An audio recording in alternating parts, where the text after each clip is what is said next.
Next topic हमारा आता है offence penalty and adjudication. Punishment for non registration under section 3। Section 3 क्या था यहाँ पे? रजिस्ट्रेशन करवाने का। अगर आपने रजिस्ट्रेशन नहीं करवाया, प्रोमोटर कॉन्ट्रावेंट करता है प्रोविजन ऑफ सेक्शन 3 को, तो उसके ऊपर पेनल्टीज लगेंगी। कितनी?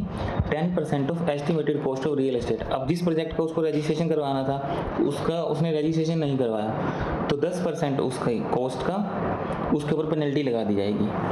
और मान लो if any promoter does not comply with the order decision direction issued under section 1 continue to violate the provision of section 3, he shall be punishable हो जाएगा इम्प्रिजनमेंट, जिसमें 3 साल की उसको इम्प्रिजनमेंट हो सकती है बढ़ के। मिनिमम कितनी भी हो सकती है, लेकिन एक्सटेंड टू मैक्सिमम 3 ईयर। या इसके ऊपर फाइन भी लगाया जा सकता है, तो या तो इसको जेल होगी या इसके ऊपर फाइन लगाया सकता है, या फिर दोनों भी लगाए जा सकते हैं, और बोथ भी है।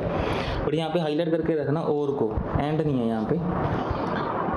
नेक्स्ट आता है penalty for contravention of section 4। Section 4 क्या था हमारा? Application for registration of real estate project, जिसमें हम डॉक्यूमेंट्स वगैरह देते हैं ना, वो वाला सेक्शन। अब उसमें क्या कहता है ये, अगर आपने वहाँ पर कोई गड़बड़ करी तो आपके ऊपर 5% ऑफ कॉस्ट का पेनल्टी लगा दिया जाएगा। तो कॉस्ट का 5%। अगर आपने सेक्शन 4 को कॉन्ट्रावेंट करा, यानी कि आपसे डॉक्यूमेंट मांगे, आपने डॉक्यूमेंट नहीं दिए, तो कॉस्ट का 5% आपके ऊपर पेनल्टी लगा दी जाएगी। Punishment for contravention of other provision of this act. This section provide that if any promoter contravene any of the other provision of this act other than section 3 और 4 को छोड़ के बाकी सारे चैप्टर में अगर कहीं पे भी आपने कॉन्ट्रावेंट करी, तो आपके ऊपर पेनल्टी लगा दी जाएगी 5% ऑफ एस्टिमेटेड कॉस्ट। यहाँ पर इसके साथ कोई और नहीं है, बस सिर्फ 5% ऑफ एस्टिमेटेड कॉस्ट है। और सेक्शन 3 की पेनल्टी कितनी दी हुई है आपको? 10%। और अगर आपने ऑर्डर को अप्लाई नहीं करा तो 3 साल और 10%। और अगर आपने सेक्शन 4 की कॉन्ट्रावेंट करा तो 5%। इन दोनों को छोड़ के पूरे चैप्टर के अंदर अगर कॉन्ट्रावेंट करा तो 5% सीधा। Penalty for non registration and contravention under section 9 और 10। और सेक्शन 9-10 के बारे में बता रहा है। This section provide that if any real estate agent fails to comply with और कॉन्ट्रावेंट प्रोविजन ऑफ सेक्शन 9 और सेक्शन 10।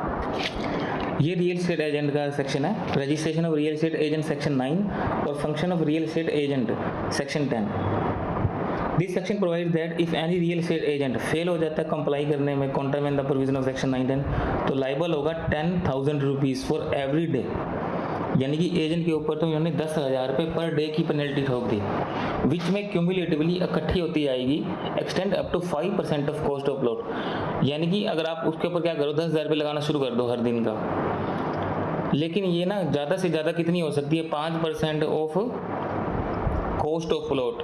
मान लो प्लॉट है जो वो है 1 करोड़ का, तो 1 करोड़ का 5% 5 लाख रुपए।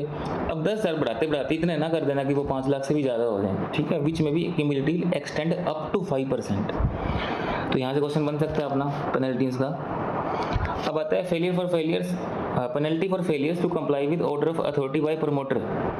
This section provides that if any promoter fail to comply या contravene any of the order direction of the authority, अब अपने अथॉरिटी की बात भी नहीं मानी, तो पेनल्टी लगेगी एवरी डे, जब तक आप डिफॉल्ट करते जाओगे कंटिन्यू तब तक, लेकिन cumulatively extend up to 5% of cost. 5% से ज़्यादा नहीं हो सकती ना।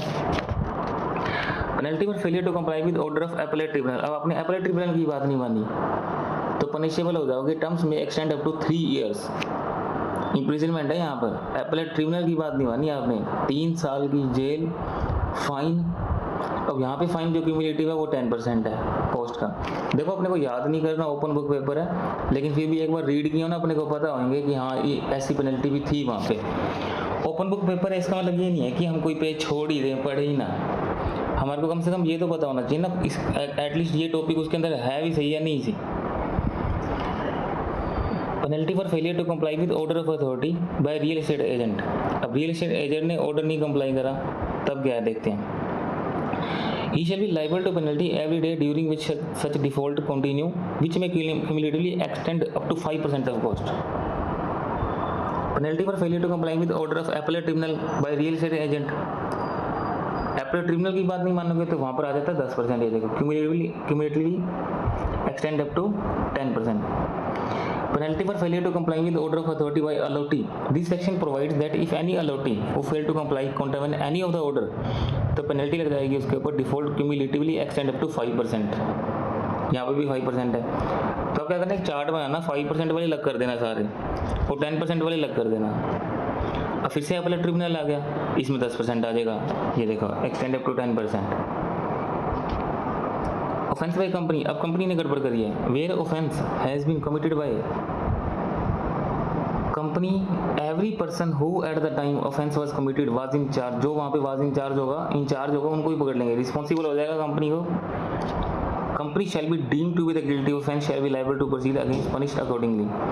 It is provided that nothing contained in this section shall render any such person liable to punishment under this act if he proves that offence was committed without his knowledge. अब मान लो आपने क्या करा, 5 डायरेक्टर थे, 5 के ऊपर आपने penalty ठोक दी, क्योंकि आपने बोला ना उस टाइम वहाँ पे जो इंचार्ज होगा उसको पकड़ लिया जाएगा, कंपनी तो लाइबल होगी, जो उस टाइम पर्सन ऑफिसर इंचार्ज होगा ना उसको ही पकड़ लिया जाएगा।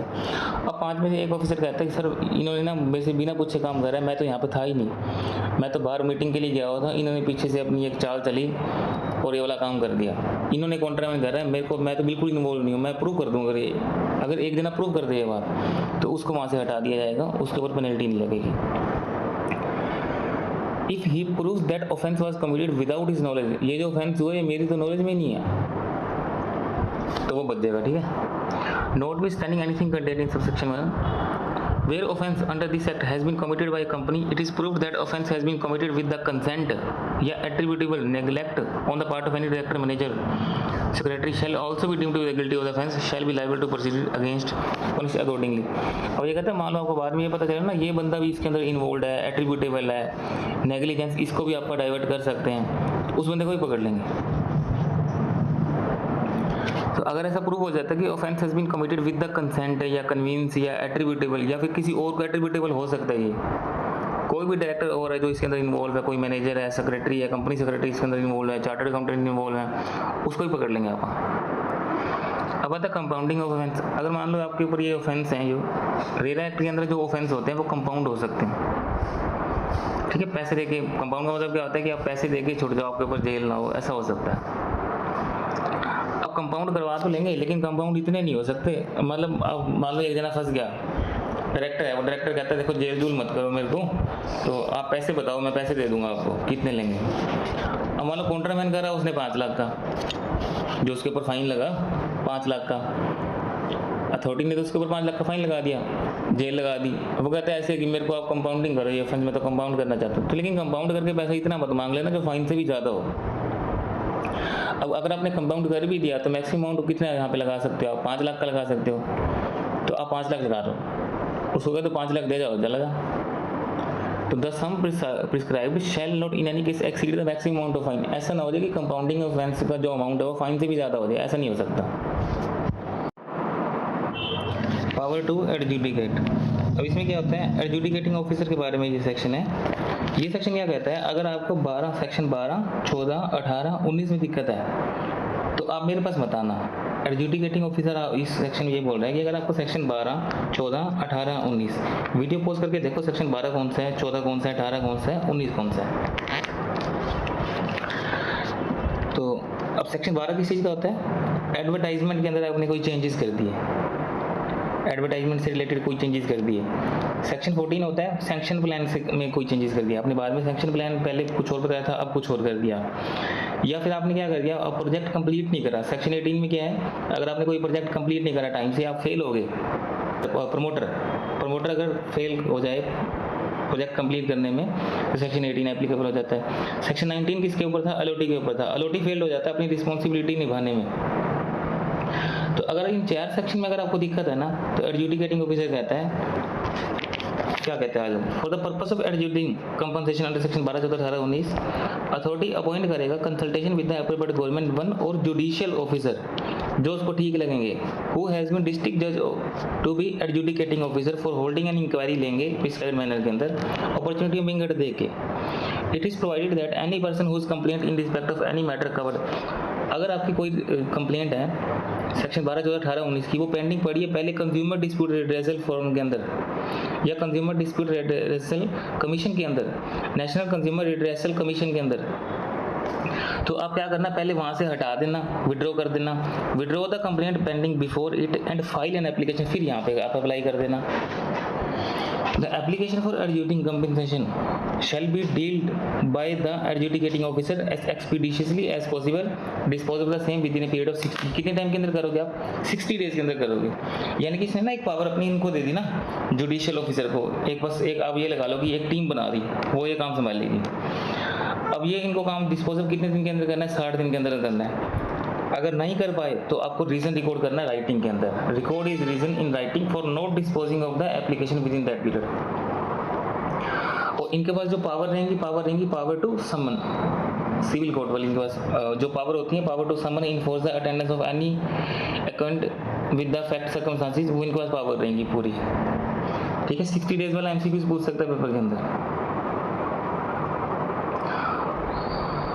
उसके बाद कहता है factor to be taken into account by the adjudicating officer. Factor कौन कौन से हो सकते हैं? कौन कौन से फैक्टर ये कंसीडर करेगा adjudicating officer? This section provides that while adjudging the quantum और इंटरेस्ट एज केस में भी सेक्शन 71। पहला पावर क्या है? The amount of disappropriation gain, amount of disproportionate gain, unfair advantage check की जाएगी, अमाउंट ऑफ लॉस चेक किया जाएगा, रिपीटेटिव नेचर चेक किया जाएगा, डिफॉल्ट का आपने कितनी बार रिपीट किया है इस डिफॉल्ट को, and such other factor which adjudicating officer consider necessary in the case of furtherance of justice. तो ये कुछ 4 फैक्टर हैं, डायरेक्ट क्वेश्चन पेपर के अंदर आ सकता है मिला के 71 और 72 का। Factor to be taken into account by the adjudicating officer, तो उसमें अपन ये 4 पॉइंट लिख देंगे। Next topic finance accounts audit report का है। Grant and loan by central government, central government या फिर स्टेट गवर्नमेंट, अगर इनको लगता है इनको ग्रांट की जरूरत है देने की, तो क्या करेंगे? तो सेंट्रल गवर्नमेंट में after due appropriation made by parliament in this behalf make to authority, authority को ग्रांट दे सकती है, लोन दे सकती है जितना उसको ठीक लगे। ऐसी स्टेट गवर्नमेंट लोन दे सकती है। कॉन्स्टिट्यूशन ऑफ फंड, ये भी इंपॉर्टेंट है। सेक्शन 75 के अंदर ये बात लिखी हुई है कि ये जो पैसा इकट्ठा होता है ना इनके पास, फीस का, गवर्नमेंट ग्रांट का, फीस का, इंटरेस्ट का, तो पढ़ते हैं आप, appropriate government shall constitute a fund to be called the real estate regulatory fund. क्या क्या चीज़ें आएंगी इसके अंदर देखना। All government grant authority received by the authority, authority ने जितनी भी ऑल गवर्नमेंट ग्रांट रिसीव करी हैं, जितनी भी इस एक्ट के अंदर फीस आई हैं उसके पास, सेक्शन 4 के अंदर लिखा हुआ है उसके पास फीस आती है। इंटरेस्ट एक्रूड ऑन अमाउंट, अब ये पैसों के ऊपर अगर कोई ब्याज भी आ जाता है वो भी इसी फंड में चला जाएगा। अब इस फंड से पापा यूज़ क्या करेंगे? सैलरी देंगे, अलाउंसेस देंगे। जो चेयरपर्सन है, मेंबर अपन अपॉइंट करे थे इस रेगुलेटरी ये चलाने के लिए इस एक्ट को, उनको पैसे देंगे। The other expenses of the authority in connection with the discharge of its function, the fund shall be administered by the fund shall be administered by the committee of the such member of authority as case may be determined by the chairperson. The committee appointed in the section 3 shall spend money out of the fund for carrying out the object. इस act के object को पूरा करने के लिए जहाँ जहाँ पैसा लगेगा वहाँ हम पैसा लगाएंगे। Crediting sum realized by way of a penalty to consolidate fund of India state account. अब ये जो सारा पैसा आएगा हम उसको क्या करेंगे? एक कंसोलिडेट फंड ऑफ इंडिया के अंदर हम उसको सारा क्रेडिट कर देंगे। All sum realized by way of a penalty impose by appellate tribunal या authority in the union territory shall be credited to the consolidated fund of India.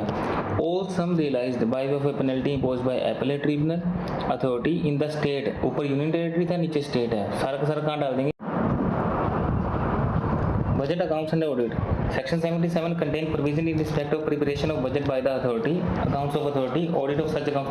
अब इसकी ऑडिट होगी जहाँ गवर्नमेंट का काम होता है वो कौन संभालता है? क्या संभालता है ना? Controller auditor general of India. Authority shall prepare a budget, अब ये अथॉरिटी पहले क्या करेगी? बजट बनाएगी, प्रॉपर अकाउंट्स बनाएगी, relevant records, prepare annual statement of accounts in such form में be prescribed by the appropriate government in consultation with the CAG. Account of the authority audited by the CAG, अब इसके जो accounts हैं audit कौन करेगा? CAG करेगा। At such interval में भी स्पेसिफाइड बाय हिम, अब इंटरवल मतलब 3 महीने बाद करानी है, 6 महीने बाद करानी है, साल बाद करानी है। द कंट्रोलर ऑडिटर जनरल या any person appointed by him connection with the audit of accounts under this act shall be same right privileges authority in connection with audit by the CAG, right same रहेंगे आपके।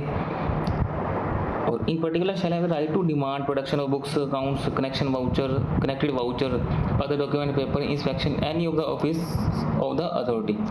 यानी क्या करें? जो CAG है, CAG को हमने appoint करा है, उसके सेम राइट रहेंगे privileges and authority in connection with such auditor by the as a CAG generally has in connection with the audit of A government accounts. ये जो कैग के पास ना पावर होती है जब वो गवर्नमेंट के अकाउंट्स ऑडिट करता है, वो कोई भी वाउचर चेक कर सकता है, बुक्स अकाउंट्स, डॉक्यूमेंट्स, पेपर, कोई भी चीज़ इंस्पेक्शन कर सकते हैं, ऑफिसर की कोई भी इंक्वायरी वगैरह इंस्पेक्शन कर सकते हैं। वो जो उसके बाद पावर होती है ना कैग के बाद, वो यहाँ पे भी सेम ही रहेगी, यहाँ पे भी वो ये काम कर सकता है। Accounts of the authority certified by the CAG, जो अकाउंट सर्टिफाइड करेगा एक CAG, any other person appointed by him in this behalf together with the audit report shall be forward कर देगी एनुअली बेसिस पे अप्रोप्रिएट गवर्नमेंट को। CAG audit करके sign करके क्या करेगा, गवर्नमेंट को भेज देगा ये ऑडिट रिपोर्ट टू बी। अब क्या करेगा, government shall cause the audit report to be laid as soon may be after it received before each house of parliament, before the state legislature, union territory legislature where it consists of 2 house, where such legislature consists of 1 house, before that house। Government आपको house के आगे रखेगी इस चीज़ को।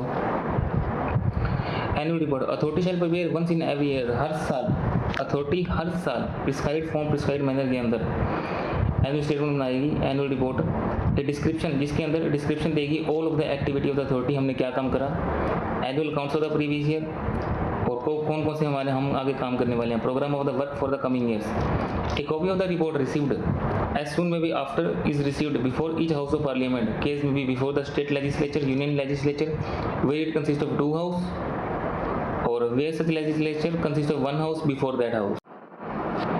Bar of Jurisdiction, Section 79. This section provides that no civil court shall have jurisdiction to entertain any suit or proceeding in the respect of any matter which the authority, adjudicating officer, tribunal is empowered by under this act to determine। अब ये section क्या कह रहा है, ये section कह रहा है कि ना सिविल कोर्ट के पास ना पावर नहीं है कि वो यहाँ पे स्टे और इंजंक्शन ऑर्डर पास कर दे। तो इस सेक्शन के अंदर ये लिखा है कि कोई भी civil court, no civil court shall have jurisdiction to entertain any suit और प्रोसीडिंग। तो सिविल कोर्ट यहाँ पे ना तो स्टे ऑर्डर पास कर सकती, ना इंजंक्शन ऑर्डर पास कर सकती। कुल मिला के आप साइड पे लिख दो कि सिविल कोर्ट इंटरफेयर नहीं करेगी। उसके बाद कहता है कॉग्निजेंस ऑफ ऑफेंस। अब ये सेक्शन आपको ये सेक्शन 80 आपको ये कहता है कि आप प्रमोटर के अगेंस्ट ना आप कोई क्रिमिनल प्रोसीडिंग करना चाहते हो तो क्या कर सकते हो, तो कहता है कर तो सकते हैं लेकिन राइटिंग के अंदर कंप्लेंट डालनी है। तो court shall take cognizance of offence punishable under this act, provided क्या है, कंप्लेंट इन राइटिंग होनी चाहिए। तो no court shall take cognizance of offence punishable unless कि वो राइटिंग के अंदर है या नहीं है, तो राइटिंग के अंदर होनी चाहिए। नो कोर्ट इंफीरियर, अब कोर्ट का जो लेवल है वो कौन सा होना चाहिए, मेट्रोपॉलिटन मैजिस्ट्रेट होना चाहिए, जुडिशियल मैजिस्ट्रेट होना चाहिए, फर्स्ट क्लास, वही offence punishable under this act. No court inferior to, इनसे नीचे नहीं होना चाहिए मेट्रोपॉलिटन मैजिस्ट्रेट और जुडिशियल मैजिस्ट्रेट। तो कभी भी अगर क्रिमिनल की प्रोसीडिंग करनी होती है ना मेट्रोपॉलिटन मैजिस्ट्रेट में ही करते हैं। इसी ये होता ही यही है क्रिमिनल केस के लिए। डेलीगेशन के अंदर लिखा है कि क्या आपके पास कोई पावर है कि आप डेलीगेट कर दो, तो स्पेशल और जनरल ऑर्डर देकर हम अपनी पावर को आगे डेलीगेट कर सकते हैं। अथॉरिटी बाय जनरल और स्पेशल ऑर्डर देकर राइटिंग के अंदर डेलीगेट कर सकती है अपनी पावर को किसी member, officer, authority, any other subject to such condition. Whether section 20 कहता है whether section 81 of the act authorize authority to delegate the power to a single member of the authority to hear complaint, power of appropriate government to supersede authority, क्या government के पास power को supersede कर दे authority को। This section provide that power of appropriate government to supersede authority if at any time appropriate government को ये लगे कि account of circumstances beyond the control of authority it is unable to discharge the function या perform of the duty, ये अपना काम सही नहीं कर पा रही, तो क्या गवर्नमेंट के पास पावर होती है, हाँ गवर्नमेंट के पास पावर होती है सुपरसीड करने की, ओवर रूल करने की अथॉरिटी को। तो वो इसको हटा देगी, किसी और को लगा देगी। That authority has persistently default कर रही है complying with direction given by the appropriate government. Appropriate government ने जो डायरेक्शन दी थी फंक्शन डिस्चार्ज करने हैं, तुम डिस्चार्ज कर ही नहीं रहे, तो एप्रोप्रिएट गवर्नमेंट क्या करेगी, सुपरसीड कर देगी। Circumstances exist which render it necessary in the, ऐसा करना पब्लिक के इंटरेस्ट में है तो अथॉरिटी वो उसमें ऑफिसर चेंज कर देगी वो अथॉरिटी के अंदर। तो एप्रोप्रिएट गवर्नमेंट क्या करेगी, नोटिफिकेशन देके अथॉरिटी को सुपरसीड कर देगी for such a period not exceeding 6 month as may be specified in the notification. Person appoint करोगे as a president, governor as case में भी direct to exercise power discharge function up to कर इस act के अंदर। The proviso of subsection provides that before issuing such notification, appropriate government एक reasonable opportunity of being heard देगी, consider करेगी if any। Representation. Upon the publication of notification superseding the authority, chairperson other member from the date of suppression vacate कर देंगे, वो office को छोड़ देंगे। All the power function duties under the provision of this act exercise करेंगे कौन? Discharge by the behalf of the authority until authority is reconstituted be exercise discharge the person. All property owned controlled by authority shall until the authority is reconstituted vest in the appropriate government। पुराने officer को भी काम करना ही पड़ेगा अभी भी, लेकिन वो ऑफिस को छोड़ जाएंगे। All the power function duties हैं जो उनको निभानी है, जब तक कि ये पूरी अथॉरिटी रिकॉन्स्टिट्यूटेड नहीं हो जाती तब तक आपको अपनी ड्यूटी फंक्शंस निभाते रहना है। Owner before the expiration of period of suppression specified in the notification, appropriate government shall reconstitute करेगी अथॉरिटी को, by fresh appointment करेगी चेयरपर्सन अदर मेंबर, और पुराने वाले छोड़ देंगे। अब क्या कहता है? Appropriate government shall reconstitute the authority by fresh appointment of chairperson other member, and in such case any person who had vacated the office shall not be deemed to be the disqualified for the reappointment।